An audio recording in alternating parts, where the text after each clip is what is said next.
Hermanos, quiero invitarles a abrir sus Biblias, por favor, en la carta del apóstol Pablo a Tito. Vamos a leer en la carta del apóstol Pablo a Tito, en el capítulo 2, vamos a leer los versículos 11 al 13. Tito, capítulo 2, versículos 11 al 13. Como no están ahí en la pantalla, usted puede buscarlo en su Biblia y si ve que alguien no tiene Biblia ahí, comparta la suya para que pueda leer también.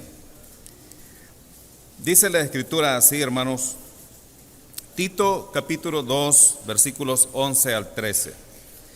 Porque la gracia de Dios se ha manifestado para salvación a todos los hombres, enseñándonos que, renunciando a la impiedad y a los deseos mundanos, vivamos en este siglo sobria, justa y piadosamente, aguardando la esperanza bienaventurada y la manifestación gloriosa de nuestro gran Dios y Salvador Jesucristo. Ahora quiero pedirles que lo leamos en voz alta, todos, por favor, una vez más, pero ahora todos juntos leamos. Porque la gracia de Dios se ha manifestado para salvación a todos los hombres, enseñándonos que, renunciando a la impiedad y a los deseos mundanos, vivamos en este siglo sobria, justa y piadosamente, aguardando la esperanza bienaventurada y la manifestación gloriosa de nuestro gran Dios y Salvador Jesucristo. Oremos, hermanos. Bendito Señor y Padre nuestro, te damos gracias por tu palabra que hemos leído.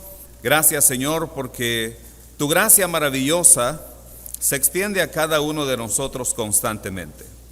Pedimos que tú dirijas este tiempo de meditación de tu palabra, así como lo has hecho hasta hoy, Señor, en el tiempo de la escuela dominical, de nuestros cantos, de la celebración de los cumpleañeros, de la adoración por medio de nuestras finanzas, que también, Señor, lo que vamos a hacer hoy, estudiar tu palabra, sea para edificación del cuerpo de Cristo y para gloria tuya. Te lo pedimos todo en el nombre de Jesús, nuestro Salvador y Señor. Amén. Pueden sentarse, hermanos.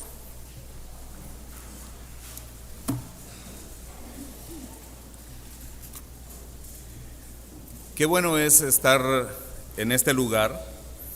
Hace muchos años, en una película, había una niña que repetía constantemente una frase. Ella decía, no hay lugar como el hogar. No hay lugar como el hogar. Pues este es nuestro hogar. La iglesia es el cuerpo de Cristo y todos los que hemos creído en Cristo formamos parte de este cuerpo espiritual y Cristo es la cabeza. Y no hay mejor lugar que nuestro hogar espiritual, que es la iglesia. Y yo espero que ustedes no hayan venido para alegrarse acá, sino que hayan venido contentos de venir, ¿verdad? ¿Están contentos de haber venido esta mañana? Levanten su mano todos los que están enojados, tristes, aburridos. Bueno, de vez en cuando hago eso y siempre hay unos que levantan la mano. Esperan a que termine. Bueno, pero yo sé que están felices, ¿verdad? Ya lo veo en sus rostros. Hermanos, esta mañana vamos a meditar en la superlativa gracia de Dios. La superlativa gracia de Dios. Hace muchos años, en Londres, en una conferencia, en medio del receso, de uno de los recesos que hubo en medio de la conferencia, había un grupo de hombres discutiendo, platicando, argumentando algunas cosas, y el conferencista se acercó a ellos y les preguntó, ¿puedo saber de qué están hablando? Y ellos dijeron, bueno, sí, estamos discutiendo aquí qué hace la diferencia entre el Evangelio y las religiones. ¿Qué hace la diferencia? ¿Por qué el Evangelio es diferente? ¿O hay alguna diferencia? Por lo menos habrá alguna diferencia entre el Evangelio ¿Y las religiones? Y el conferencista dijo, eso es fácil. La diferencia es la gracia.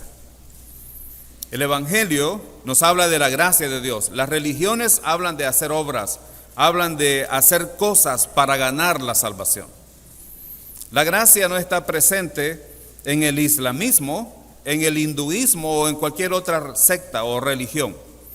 La gracia es inherente al Evangelio y el Evangelio es inherente a la gracia.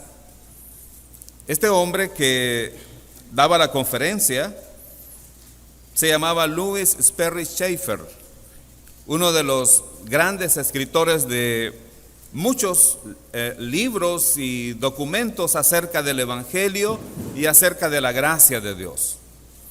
Él dijo, esa es la gran diferencia. La gracia de Dios hace la diferencia entre el Evangelio y cualquier religión.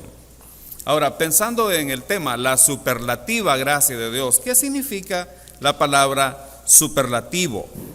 Bueno, esta palabra, hermanos, tiene dos significados. Se refiere a algo que es muy grande o muy bueno o que tiene alguna cualidad en su más alto grado. Y como adjetivo indica el grado más alto o la mayor intensidad de la cualidad que expresa. Así que cuando se habla de algo que es superlativo, estamos hablando de la mayor y más grande cualidad o expresión de algo. En gramática, normalmente algunos adjetivos que terminan con ísimo son superlativos. Podemos estar alegres, pero otra cosa es estar alegrísimos, no hay nada más. Es alegrísimo. Amable, amabilísimo. Pero también está el sentido negativo. Enojado, enojadísimo. O sea, no puede estar más enojado. ¿Saben que la gracia es la máxima expresión del amor de Dios? La gracia es la cualidad más grande del amor de Dios. Por eso es superlativa. La gracia, hermanos, supera cualquier pecado. Por eso la Escritura dice que cuando abundó el pecado, sobreabundó la gracia. Sobreabundó significa es más grande. No hay pecado que la gracia de Dios no pueda perdonar. Ahora, la palabra gracia, ya que vamos a hablar de la superlativa gracia de Dios, también tiene dos significados. La gracia es el favor o bondad de Dios para alguien que no lo merece ni lo puede ganar. Es el favor o bondad de Dios para alguien, para una persona que no lo merece ni lo puede ganar. Significa, hermanos, que nadie puede ganar la gracia de Dios, porque entonces dejaría de ser gracia. Nadie puede merecer la gracia de Dios, porque entonces ya no es gracia. La Escritura dice en Romanos capítulo 11 que si es por gracia, ya no es por obras, porque entonces la gracia ya no es gracia. Y en Romanos 4:5 dice que al que no obra, sino cree en aquel que justifica al impío, su fe le es contada por justicia, porque es por gracia.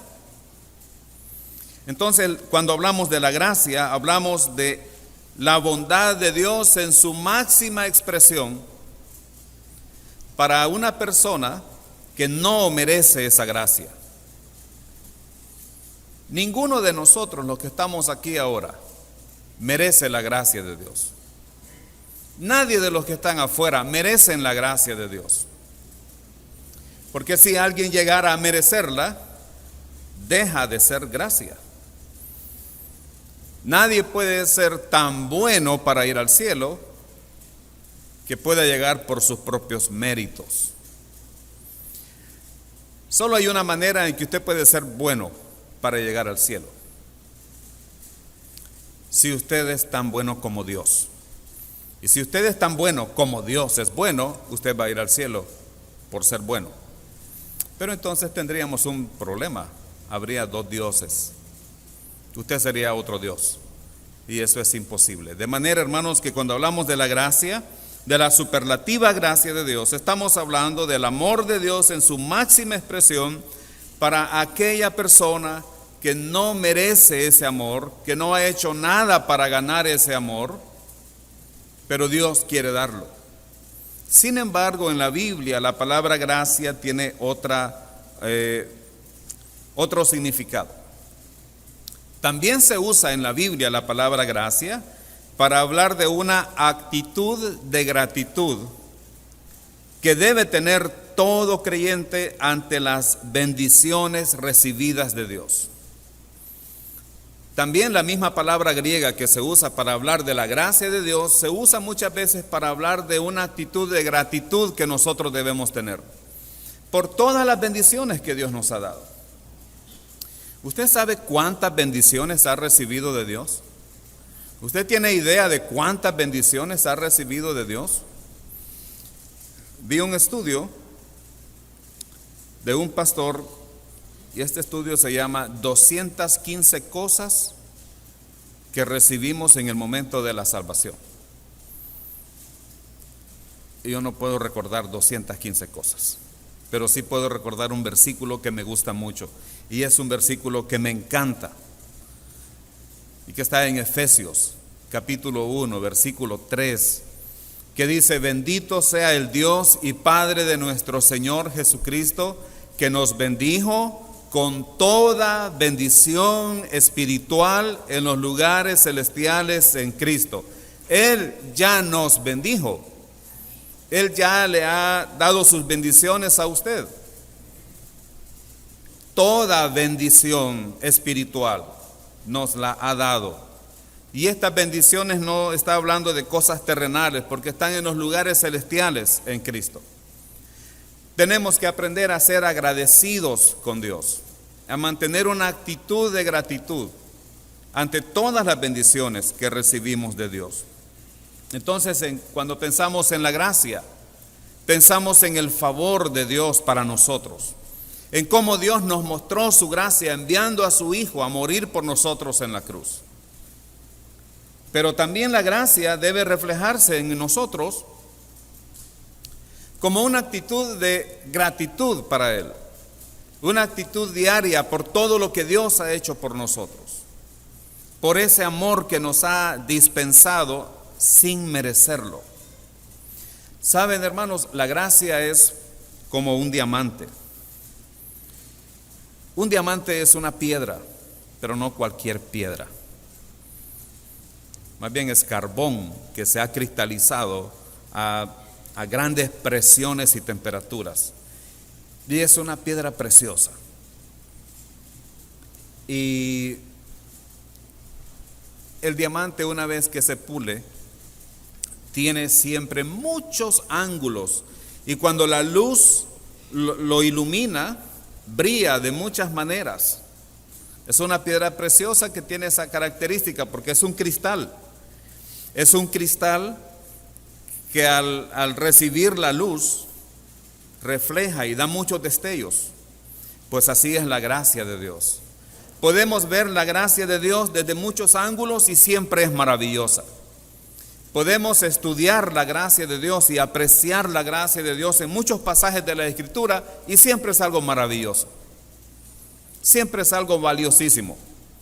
Ahora hay que tener entendido que la gracia es mucho más valiosa que un diamante, porque viene de Dios. Y la gracia de Dios, hermanos, debe emocionarnos. Hay una historia de un hombre que traficaba esclavos en el tiempo de la esclavitud en los Estados Unidos. Y él tenía también en los Estados Unidos su casa donde tenía a los esclavos y los maltrataba. Iba hasta África a traer esas pobres personas que venían siendo esclavizadas. Se consideraban casi como animales. Pensaban que no tenían alma, pero eran seres humanos. Es la mentalidad loca de mucha gente. Traían a esas personas y muchas veces en el barco estos hombres venían hacinados. La capacidad del barco quizás era para 40, 50, ellos traían 300 hombres, mujeres y niños ahí. A veces se enfermaban en la travesía y no había médicos, no había seguro social, no había derechos humanos. Si alguien se enfermaba, simplemente lo tiraban al agua y ahí se moría. Y en la casa él los mantenía y los maltrataba, no les daba de comer, los humillaba, los golpeaba. Y un día este hombre escuchó algunos susurros, algún murmullo donde estaban los esclavos, y él pensó que las personas estas, los esclavos, estaban pensando en escaparse y planificando quizás una manera de huir.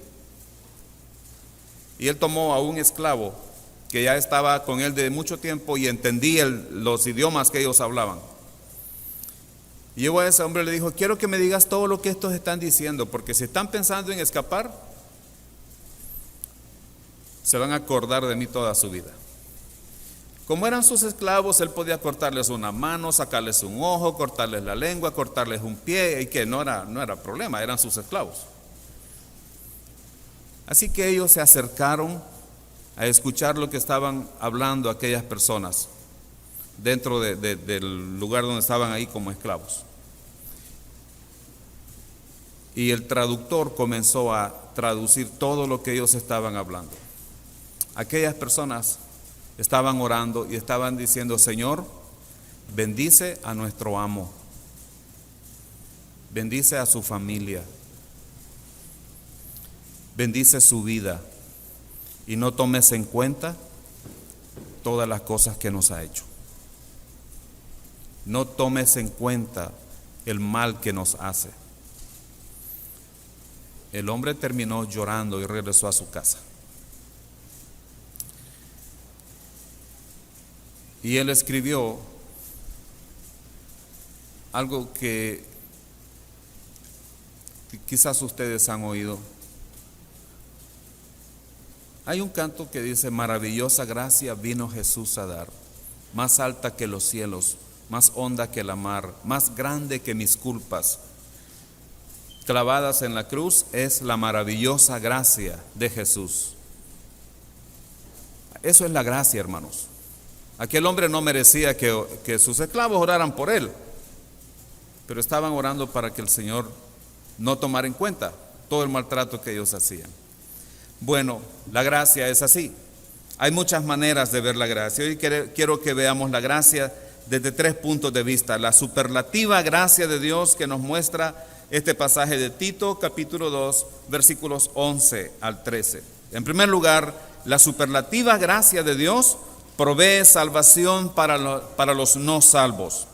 Dice la Escritura en Tito 2:11: porque la gracia de Dios se ha manifestado para salvación a todos los hombres. La gracia de Dios se ha manifestado para salvación a todos los hombres.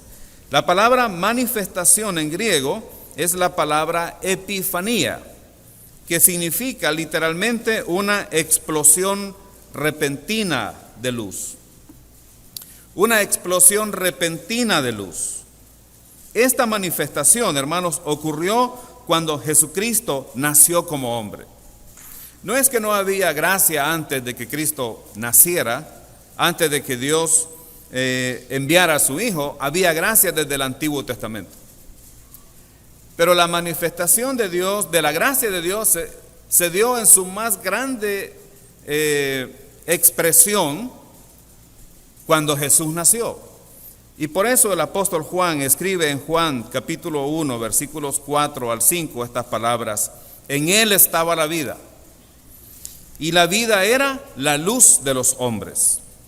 La luz en las tinieblas resplandece, y las tinieblas no prevalecieron contra ella. Y está hablando de Jesús, del Verbo que se hizo carne. En él estaba la vida, y la vida era la luz de los hombres. Con Jesucristo, con su nacimiento, vino la más grande expresión, una explosión repentina de luz. La superlativa gracia de Dios entonces tiene un alcance universal para salvar a todo aquel que cree solamente en Cristo solamente, porque la Escritura dice que la gracia de Dios se ha manifestado para salvación. Jesucristo vino para salvación. ¿A quiénes? A todos los hombres. No para un grupo elegido, no para ciertas personas. La salvación vino para todos. La gracia de Dios es para todos. Dios no quiere que nadie se pierda. Dios quiere que todos los hombres sean salvos, pero no hay que malinterpretar esto, porque algunos enseñan algo que se llama universalismo. Bueno, como Cristo vino y murió por todos, entonces todos somos salvos. La Biblia no dice eso. Pero Él murió por todos. Pero no quiere decir que toda la gente es salva. Él murió por todos, pero solo aquellos que creen en Él pueden tener vida eterna. Pero esa salvación está disponible para todos. Entonces, hermanos, nadie puede ser salvo si no es por la gracia de Dios. Tito capítulo 3, versículos 4 al 5 dice así: pero cuando se manifestó la bondad de Dios nuestro Salvador y su amor para con los hombres, nos salvó, no por obras de justicia que nosotros hubiéramos hecho, sino por su misericordia, por el lavamiento de la regeneración y por la renovación en el Espíritu Santo. Otra vez vemos la palabra manifestar. Cuando se manifestó, ¿qué se manifestó? La bondad de Dios nuestro Salvador. La gracia de Dios, otra vez. Entonces Él nos salvó. No puede haber otra manera de ser salvo si no es por la gracia de Dios. La salvación, hermanos, viene solamente como parte de la gracia, es el regalo de Dios, es algo que no merecemos, pero que está disponible para nosotros si solamente nosotros ponemos nuestra fe en Cristo Jesús. La salvación es por medio de la fe sola, en Cristo solamente, y no es por obras. ¿Por qué la fe sola en Cristo solamente? Porque es solo la fe y solo Cristo. No es fe más obras, no es Cristo más alguien más, es solo la fe únicamente en Cristo, depositada en la persona correcta. Hay mucha gente que tiene fe. ¿Saben que el mes pasado en Diriamba se celebró la fiesta patronal? Bueno, todos los años, ¿verdad? En enero. Y se ven expresiones de fe de la gente. Algunos van de rodillas por la calle con los ojos vendados. Otros hacen promesas y las cumplen en ese tiempo. ¿Saben que eso se llama fe? Eso es fe. Pero ¿cuál es el problema de esa fe? Bueno, el problema no está en la fe misma o en sí misma. El problema está en quién están creyendo, en quién han puesto su fe. La fe es válida solo cuando está puesta en la persona correcta, y la persona correcta de la fe tiene que ser nuestro Señor Jesucristo. Si la fe está puesta en alguien más, esa fe no tiene valor, aunque sea una gran fe. El problema no es la fe, el problema es en quién están creyendo para ser salvos. Entonces, la Biblia dice en Efesios capítulo 2, versículos 8 al 9, porque por gracia sois salvos por medio de la fe. Y esto no de vosotros, pues es don de Dios, no por obras, para que nadie se gloríe, porque si fuera por obras, dejaría de ser gracia. Hermanos, la salvación viene al creer que Cristo murió por nuestros pecados y que resucitó al tercer día. ¿Qué es lo que vamos a creer? Porque sin duda, si usted habla con alguien y le dice que tiene que creer, le va a salir con un pasaje favorito de algunos. Pero la Biblia dice que también los demonios creen y tiemblan. ¿Les han dicho eso alguna vez? Bueno, no es la fe, no solo la fe, porque la Biblia dice que también los demonios creen y tiemblan. Entonces hay que preguntarse qué es lo que los demonios creen y por eso tiemblan. ¿Saben qué dice la Escritura en Santiago capítulo 2, donde está ese pasaje? ¿Tú crees que Dios es uno? Bien haces. También los demonios creen y tiemblan. ¿Qué es lo que creen los demonios? Que Dios es uno. ¿Y cómo es que ellos saben eso? Porque ellos estuvieron con Él, fueron creados por Él y saben que Dios es uno. Pero la Escritura nos enseña a nosotros que lo que debemos creer para ser salvos no es simplemente que Dios es uno. Los musulmanes creen que Dios es uno. La religión judía cree que Dios es uno. Lo que tenemos que creer es lo que la Escritura dice en 1 Corintios capítulo 15 versículos 3 y 4. Que Cristo murió por nuestros pecados conforme a las Escrituras y que fue sepultado y que resucitó al tercer día conforme a las Escrituras. Esto tiene varias implicaciones. Primero, Cristo murió. La obra para que usted sea salvo la hizo Cristo, pagando por nosotros en la cruz, dando su vida por nosotros. ¿Por qué murió Él? Por nuestros pecados. Su muerte fue sustitutiva. Él tomó mi lugar en la cruz. Yo soy pecador.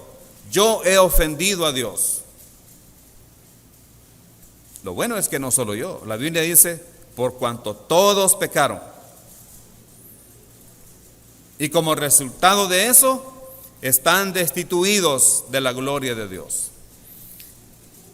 Y no solamente eso, la Escritura dice en Romanos 6:23, porque la paga del pecado son los diezmos. No, ¿verdad?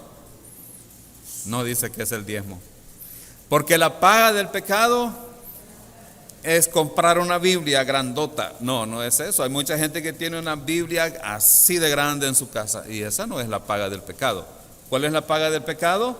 Muerte, separación eterna de Dios. Pero Cristo tomó mi lugar y Él murió por mí. Él tomó mis pecados. La Escritura dice que el castigo de nuestra paz fue sobre Él y que Jehová cargó en Él el pecado de todos nosotros. Él llevó nuestros pecados en su cuerpo en la cruz. Él murió por mí y murió por usted. Porque yo soy pecador y usted también lo es. Y todo creyente es un pecador salvo por la gracia de Dios. Entonces, Él murió en la cruz por mis pecados. Porque yo no puedo hacer nada para ser salvo. Y como la paga del pecado es muerte, Él tomó el castigo que era para mí, lo tomó Él en su cuerpo y murió en mi lugar. Ahora, si Jesús hubiera hecho eso, pero no resucita, nosotros fuéramos solamente una religión. Pero la Escritura dice que Él no solamente murió, Él resucitó al tercer día. Le preguntaron a un hombre creyente en la televisión, en un programa de entrevistas en CNN, ¿y por qué te sientes tan orgulloso de ser creyente en Jesús? ¿Qué tiene Jesús que no tenga Mahoma? ¿Qué tiene Jesús que no tuvo Buda? Y este hombre dijo, bueno, lo único que sé es que Buda se murió, que Mahoma se murió y Jesús también murió, pero solo Jesús resucitó al tercer día. Así que vamos ganando. Cuando uno de ellos resucite, vamos a ver qué pasa. Ahora un día van a ser resucitados, pero no por sí mismos, sino porque el Señor los va a llamar a juicio. Así que lo que necesitamos creer es que somos incapaces de ser salvos, que hemos ofendido a Dios, que estamos separados de Dios, pero solamente la muerte de Cristo en mi favor y su resurrección me puede dar vida eterna. Queridos hermanos, la superlativa gracia de Dios provee entonces salvación para los no salvos, pero también la superlativa gracia de Dios provee santificación al creyente que vive una vida que honra a Dios. No solamente la gracia es útil para salvarnos, ¿saben ustedes que también la gracia nos santifica? que al aprender qué es la gracia, nosotros también somos santificados? Porque la Escritura dice en Tito capítulo 2, versículo 12, enseñándonos que, renunciando a la impiedad y a los deseos mundanos, vivamos en este siglo sobria, justa y piadosamente. ¿Quién nos enseña? La gracia. ¿Por qué nos enseña la gracia? Porque la gracia también es una actitud de gratitud. Porque nosotros tenemos que vivir una vida piadosa delante de Dios en respuesta al amor de Dios, en respuesta a la gracia de Dios. Como parte de mi gratitud a Dios, yo debo aprender que Dios quiere que yo viva una vida piadosa. Pero primero, el apóstol Pablo nos enseña que la gracia de Dios nos enseña a renunciar a la impiedad. Dice el versículo 12, enseñándonos que renunciando a la impiedad. ¿Sabe que la palabra renunciar implica dejar algo voluntariamente? Dejar algo es un rechazo consciente de algo. Tenemos que aprender a renunciar a algunas cosas en nuestra vida cristiana. Y la primera de ellas es la impiedad. Hermanos, impiedad es no tomar en cuenta a Dios. Impiedad es ser independiente de Dios. Es no tomar en cuenta a Dios en nuestra vida. Ahora, una vez que nosotros somos salvos, comienza la vida cristiana. Pero hay que entender muy bien que nadie puede ser santificado si primero no ha sido justificado. Que nadie puede vivir la vida cristiana si primero no es salvo. Primero usted necesita ser salvo y luego aprendemos a caminar. Así como los niños. Primero nacen y después caminan, ¿verdad? Primero se nace espiritualmente y luego se aprende a vivir. Luego se aprende a caminar. En las Escrituras y especialmente en el Nuevo Testamento, hermanos, la palabra caminar se refiere al proceso de la vida cristiana. Y en ese caminar estamos todos. Y tenemos que aprender a renunciar como creyentes a vivir en impiedad. Eso significa que los creyentes podemos vivir como impíos, pero hay que renunciar a eso, hay que dejar eso. A mí me gusta mucho lo que dice el libro de Proverbios, capítulo 3, versículos 5 al 6. Fíate de Jehová de todo tu corazón y no te apoyes en tu propia prudencia. Reconócelo en todos tus caminos y entonces, como resultado de eso, Él enderezará tus veredas. Nosotros los creyentes tenemos que aprender a tomar en cuenta a Dios. Ahora, piense en esto. ¿Alguna vez le ha pasado a usted, hermano o hermana, que se levanta por la mañana, se despierta, hace un café, si es como yo, ¿verdad? Lo primero, un café, y luego nos bañamos, nos cambiamos, desayunamos y nos vamos para el trabajo?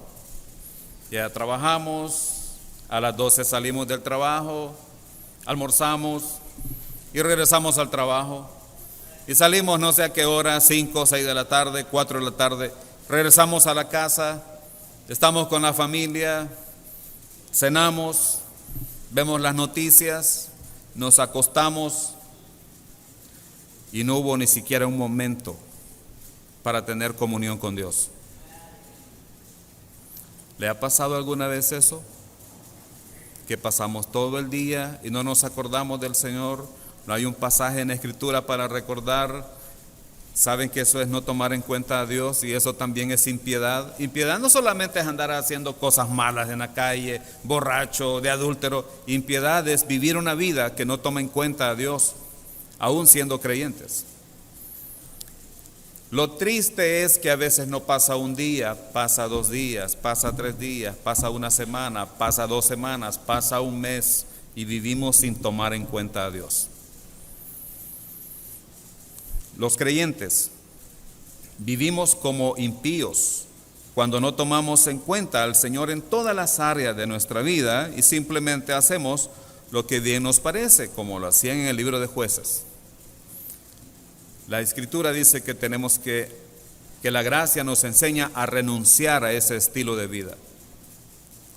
Bueno, decía nuestro pastor una vez aquí predicando, el hermano Rubén, que a veces algunos creyentes dicen: no, hermano, yo sí oro cuando voy a la iglesia. Parece que ese es el único tiempo.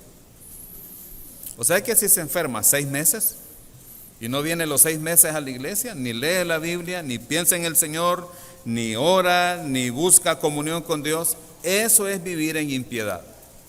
Y la impiedad normalmente nos lleva al orgullo, porque cuando somos independientes de Dios nos volvemos orgullosos y creemos que no necesitamos del Señor.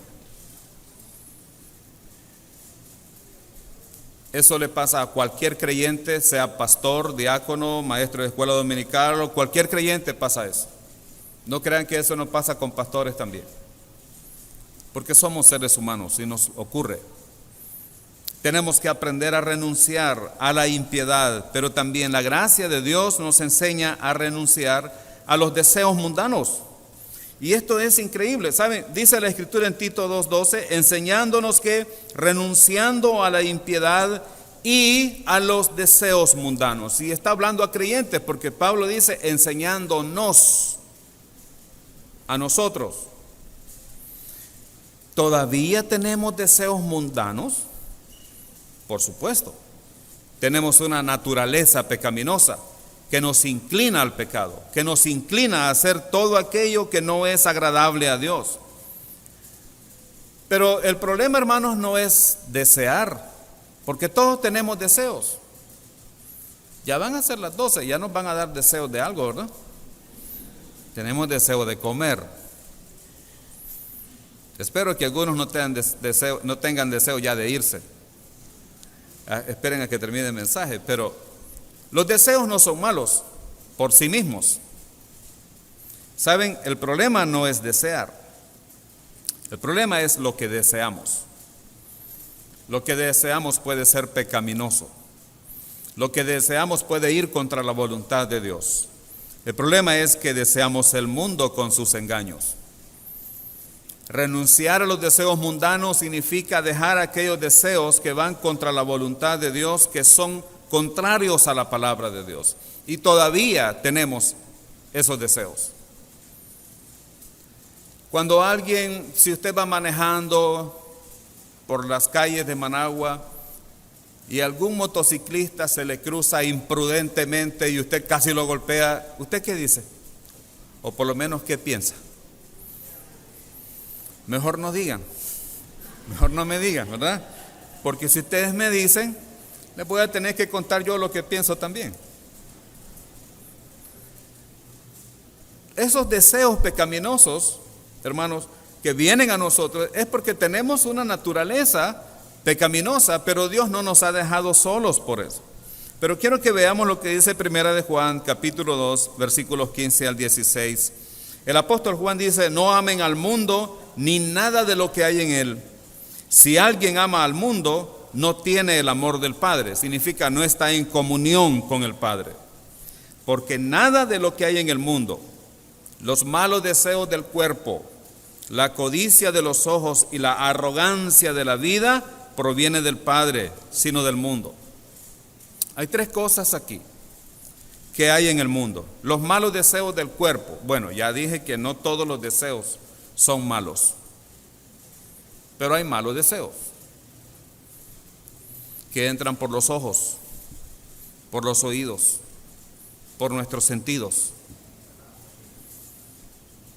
Entran a nosotros por la capacidad que Dios nos ha dado de conectarnos con el mundo exterior, ¿no? Con el mundo externo a nosotros. Lo que vemos, lo que oímos, lo que hablamos. Esos son los malos deseos. La codicia de los ojos. Principalmente, hermanos, una de las herramientas que más usa Satanás es aquello que nuestros ojos miran. ¿Saben qué es interesante que dice la Escritura en Génesis capítulo 3?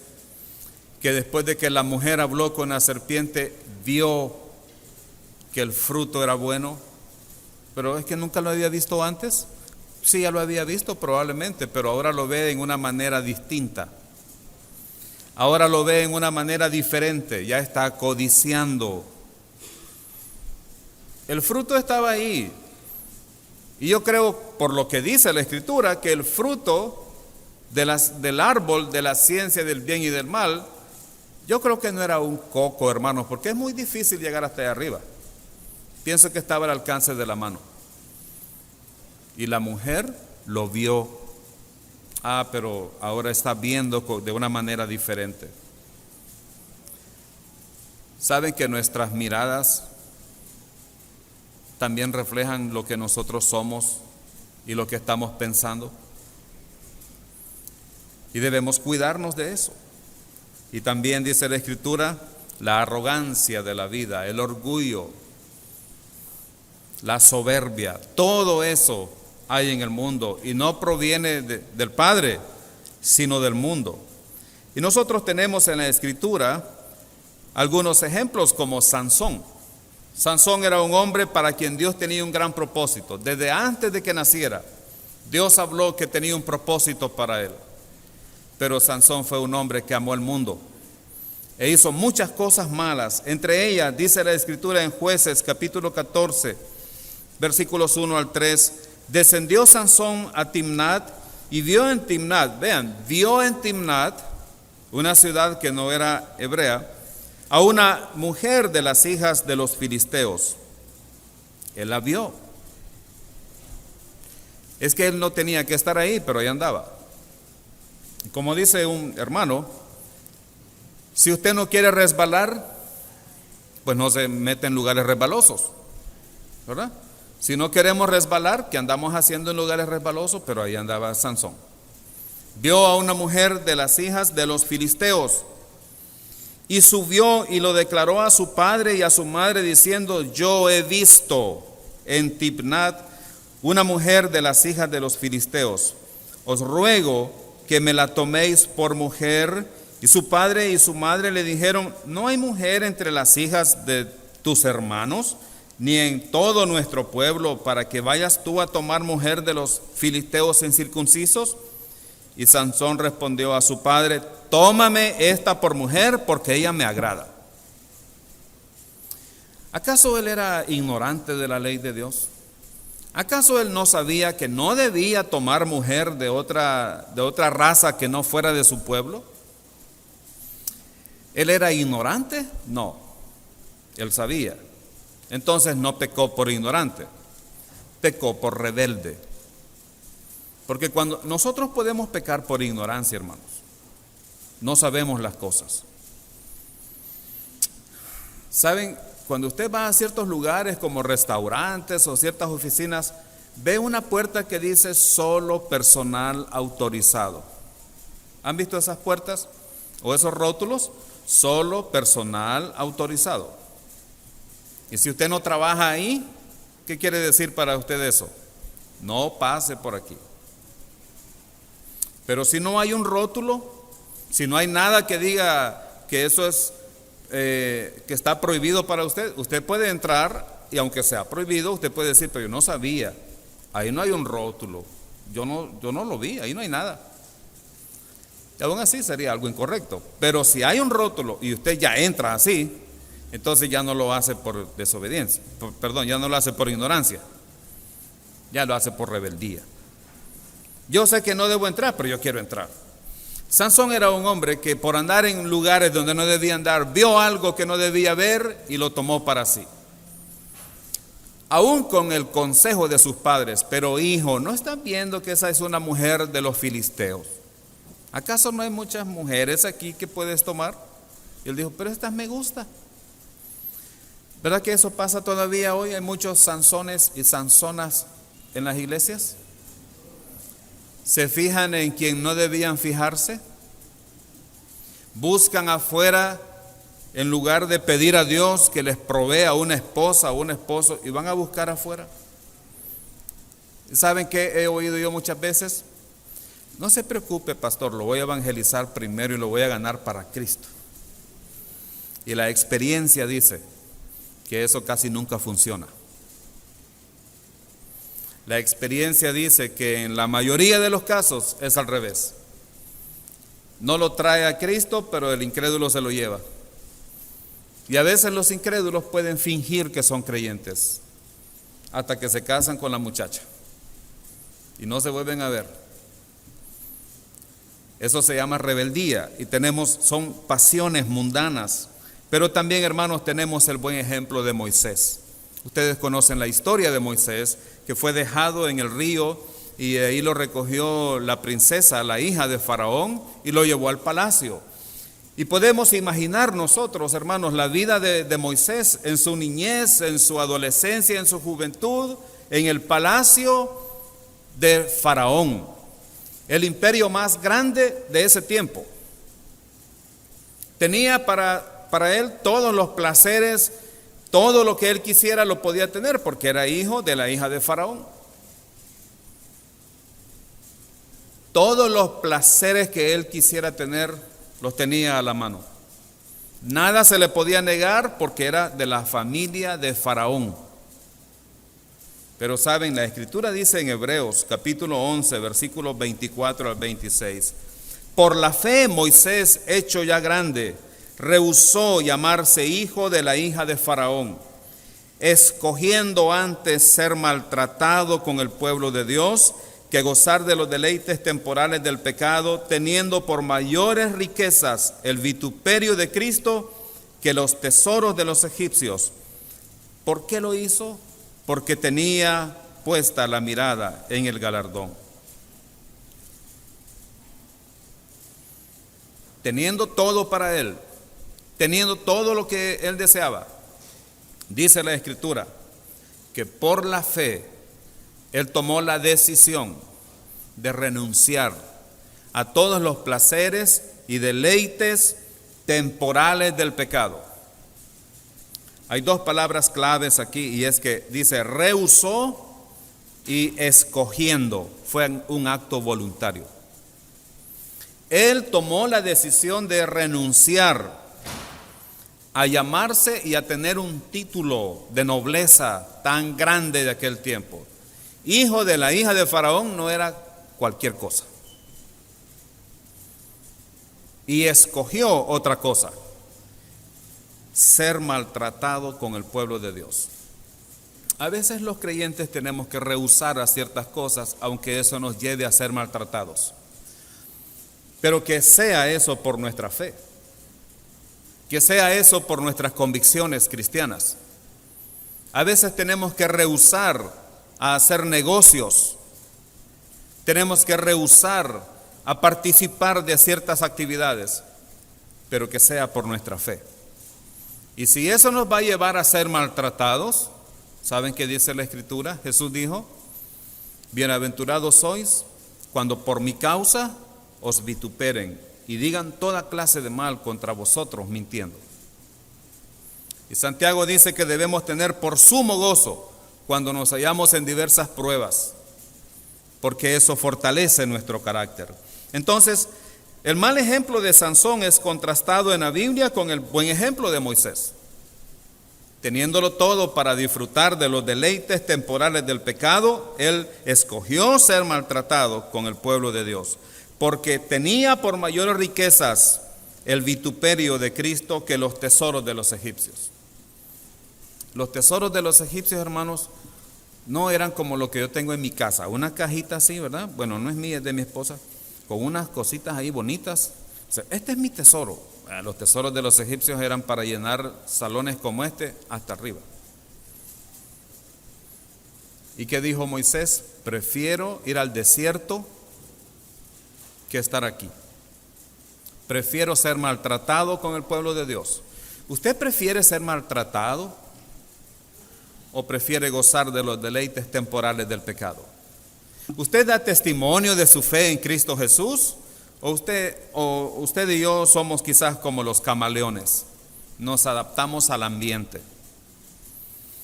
Hay una función que aprendí hace muchos años, ¿verdad? Todavía me acuerdo de algunas cosas que estudié en bachillerato. Cuando estudiaba, me acuerdo que la maestra hablaba del mimetismo, una habilidad que tienen ciertos animales para confundirse con su entorno.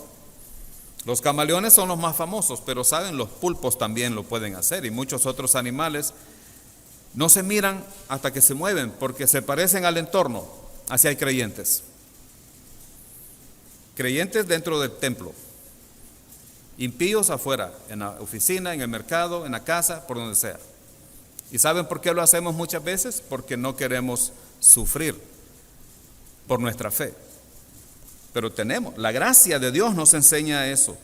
Y hermanos, para vencer los deseos mundanos, Dios nos ha provisto el Espíritu Santo y lo ha provisto por su gracia. La Escritura dice que tenemos que caminar por el Espíritu, caminar en el Espíritu para no satisfacer los deseos de la carne. El poder para renunciar a la impiedad y a los deseos mundanos está en nosotros, porque todo creyente tiene el Espíritu Santo. Hermanos, la gracia de Dios no solamente nos enseña a renunciar a la impiedad y a los deseos mundanos, la gracia de Dios nos enseña a vivir en este mundo y hay tres cosas interesantes. Sobriamente, que se refiere a una vida con una mente equilibrada, dominio propio. La gracia nos enseña a tener un dominio de nuestras emociones.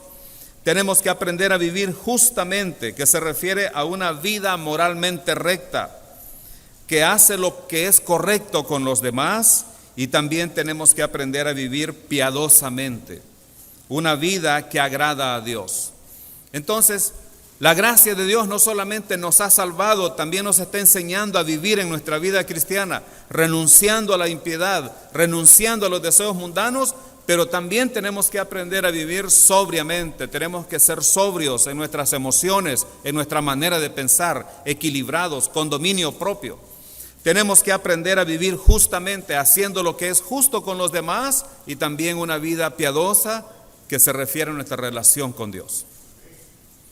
¿Y saben por qué cuál debe ser nuestra motivación para esto? Siempre es la superlativa gracia de Dios. La superlativa gracia de Dios provee esperanza en el regreso de nuestro Señor Jesucristo. Tito capítulo 2 versículo 13 dice: aguardando la esperanza bienaventurada y la manifestación gloriosa de nuestro gran Dios y Salvador Jesucristo. Aguardando la esperanza bienaventurada. Aguardando, hermanos, significa esperando ansiosamente nuestra reunión con nuestro dulce y tierno Salvador. Es la esperanza muy dichosa del creyente y debe ser la motivación para vivir en santidad. ¿Por qué tenemos que vivir en santidad? Porque estamos aguardando el regreso de nuestro Señor Jesucristo. Porque Él viene pronto. ¿Y saben qué, hermanos? Esto de aguardando se refiere en las palabras originales en el griego a estar esperando algo con una ansiedad, con unos deseos intensos. Yo puedo decirles que he visto algunos casos, por ejemplo, cuando uno va al aeropuerto, y he visto cómo algunas personas esperan a su familiar que quizás tienen años de no verlo. Una vez yo fui con unos niños a traer a su padre al aeropuerto. Los niños iban emocionados y cuando llegamos al aeropuerto allá en San Salvador, todo avión que pasaba, aunque sea avioneta o helicóptero, ellos decían: ahí viene mi papi, ahí viene mi papi. Dicen: no, todavía no viene, ya va a venir. Ellos estaban que se morían de deseos de ver a su papá. De repente anunciaron que el vuelo ya había llegado. Y empezó a salir la gente y ellos estaban alzando su cabeza para ver a su papá, y cuando su papá apareció por allá comenzaron a llorar y era una alegría inmensa que me hicieron llorar a mí, porque eran mis sobrinos y era mi hermano el que venía. Pero yo vi que ellos estaban, hermanos, iban tan emocionados que no hablaban de otra cosa en el camino. Mi papi ya viene mi papi, ya vamos a ver a mi papi. Así estamos esperando al Señor Jesucristo. ¿No es cierto que pasamos semanas enteras sin pensar que Cristo puede venir ahora mismo? Si Cristo viniera hoy, ¿cómo hallará su vida? Saben, hermanos, la esperanza bienaventurada del creyente es nuestra reunión con Él. Y un día vamos a estar con Él, y ese día puede ser hoy. Porque el Señor no ha dejado señales del rapto de la iglesia, sino de su segunda venida. Cristo puede volver ahora. Puede ser este día. ¿No es un motivo bueno para empezar a vivir una vida piadosa? Una vida que honre al Señor. ¿Saben ustedes también que hay una recompensa para los que aman la venida del Señor? Para los que aman la venida del Señor. ¿Cuándo fue la última vez que usted pensó y meditó en la venida de Cristo? Bueno, yo espero que sea todos los días, pero hermanos, miren, la televisión, las noticias, que todo está más caro, que ya no se aguanta el calor, que los incendios en Australia, que se quemó la iglesia aquella en París, todo eso nos distrae de nuestro enfoque de estar esperando el regreso de Cristo. Y si usted está muy inmerso en las noticias, no le va a quedar chance para pensar otra cosa. Tenemos que estar esperando al Señor. Dice la Escritura en 2 Timoteo 4:8: por lo demás me está guardada la corona de justicia, la cual me dará el Señor, juez justo en aquel día, y no solo a mí, sino también a todos los que aman su venida. ¿Y saben que Pablo antes de esto dijo? Porque yo ya estoy para ser sacrificado y el tiempo de mi partida está cercano. Y luego dijo: he acabado la carrera, he peleado la buena batalla, he guardado la fe. Así que no hay problema, estoy listo. Si Él viene ahora, estoy listo. Si usted supiera que hoy va a morir, que en 3 minutos usted va a morir. Si usted supiera que en 3 minutos usted va a morir, usted podría decir: no hay problema, he peleado la buena batalla, he acabado la carrera, he guardado la fe. O diríamos como aquel: Señor, ¿y por qué no me das 15 años más para comenzar ahora? Hay una promesa de recompensa, de galardón para todos aquellos que aman su venida. Queridos hermanos, un día vamos a estar con el Señor. Esa es nuestra esperanza bienaventurada. Esa es nuestra esperanza dichosa, nuestra reunión con Cristo Jesús. ¿Está usted listo para esta reunión? La manera de estar listo es creyendo en Cristo, poniendo su fe en Él, reconociendo que usted no puede ser salvo de otra manera, sino es por medio del sacrificio de Cristo. La vida cristiana comienza con gracia, debe continuar con gracia y debe terminar con gracia. Gracia, maravillosa gracia. Hermanos, la superlativa gracia de Dios provee salvación eterna y segura a todo aquel que reconoce su pecado y viene humillado a Él. Y también provee los recursos para vivir en santidad mientras esperamos el regreso de nuestro Señor y Salvador Jesucristo. Oremos. Padre nuestro, te damos gracias por tu maravillosa gracia, porque tu gracia se manifestó para salvación a todos los hombres. Y esta mañana, Señor, quizás aquí entre nosotros haya personas que han escuchado este mensaje y se han dado cuenta que la salvación también es para ellos, sin importar los pecados y la vida que hayan llevado antes. Y quizá algunas personas hoy han puesto su fe en Cristo. Te pido, Señor, que tú les ayudes a seguir con su vida cristiana. Padre, ayúdanos a los que ya somos creyentes a renunciar a la impiedad, a renunciar a los deseos mundanos y a aprender a vivir como te agrada a ti, teniendo nuestra mirada puesta en el futuro, sabiendo que tú vas a regresar pronto. Te damos gracias en el nombre de Jesús, nuestro Señor y Salvador. Amén.